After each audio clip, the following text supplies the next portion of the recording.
প্রাপ্তিদের kitchen পক্ষ থেকে আপনাদের সকলকে স্বাগতম। আশা করি সকলে ভালো আছেন, সুস্থ আছেন। এই প্রত্যাশায় শুরু করলাম আমি আমার আজকের রেসিপি ঢেঁড়সের বড়া। তাই আমি ঢেঁড়সগুলো প্রথমে ভালোভাবে ধুয়ে পরিষ্কার করে নিয়েছি।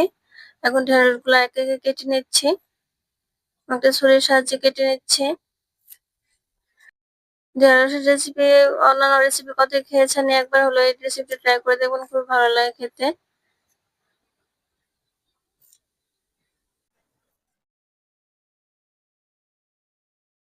তোমার নিজের শুদ্ধকে একটা বড়াটা তৈরি করেছি আমি আগেও একবার ট্রাই করে দেখেছিলাম।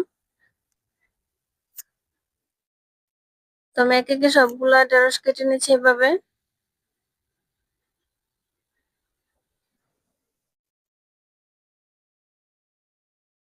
ঢেঁড়স গুলা কেটে নিয়েছি, এখন একটা বাটিতে নিয়ে নিচ্ছি শুকনো চালের গুঁড়া। আমি এখানে আতপ চালের গুঁড়া নিয়েছি হাফ প্লেট।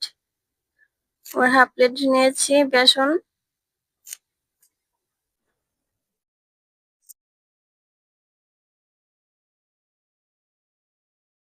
এখন দিয়েছি পেঁয়াজ পেস্ট, পেঁয়াজটা গ্রাইন্ড করে নিয়েছি।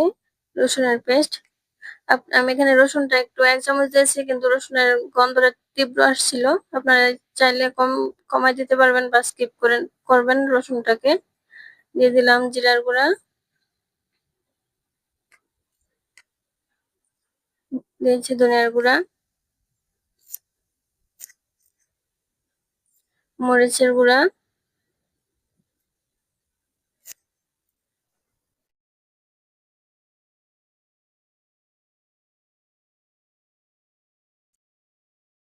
লবণ,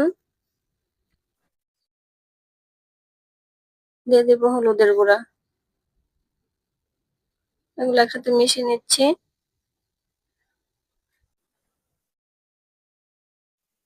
এখন জল দিয়ে ব্যাটারটাকে ভালোভাবে মিশিয়ে নেব।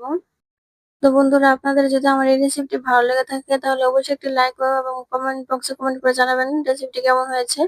আপনাদের একটা লাইক আমার কাছে অনেক কিছু। আপনাদের একটা লাইকের কারণে এই রেসিপিটি চলে যাবে অনেকের কাছে।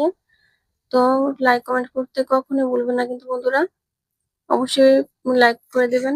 ব্যাটারটাকে আমি নরম করে মিশিয়ে নিয়েছি।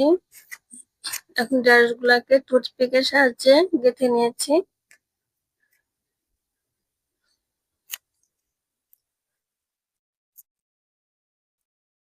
চুলাতে একটা ফ্রাই প্যান বসে এটাতে দিয়ে দিলাম পর্যাপ্ত পরিমাণে সরিষার তেল। আমি রেগুলারলি সরিষার তেল ইউজ করি। আপনারা খাবার যে কোনো তেল ইউজ করতে পারবেন, এটা আপনাদের ইচ্ছা মতো। তেলটা গরম হওয়ার পর দিয়ে দিলাম ঢেঁড়স গুলো, ব্যাটারে চুবিয়ে চুবিয়ে নিচ্ছি। আমার নিত্য নতুন রেসিপি পেতে অবশ্যই আমার চ্যানেলটাকে সাবস্ক্রাইব করে রাখবেন এবং পাশে থেকে বেল বাটনটা অন করে রাখবেন। অনেক বন্ধুরা আছেন যারা রেসিপিটি দেখে চলে যান কিন্তু সাবস্ক্রাইব করেন না। প্লিজ সাবস্ক্রাইব করে দেবেন এবং পাশে থাকা বেল বাটনটা অন করে রাখবেন। এভাবে আমি একে একে সবগুলো বড়া দিয়ে দেবো।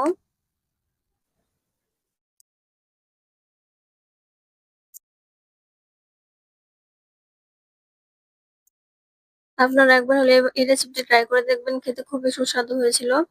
আপনারা রসুনটাকে ইচ্ছা করলে স্কিপ করবেন, না হলে কমায় দিবেন।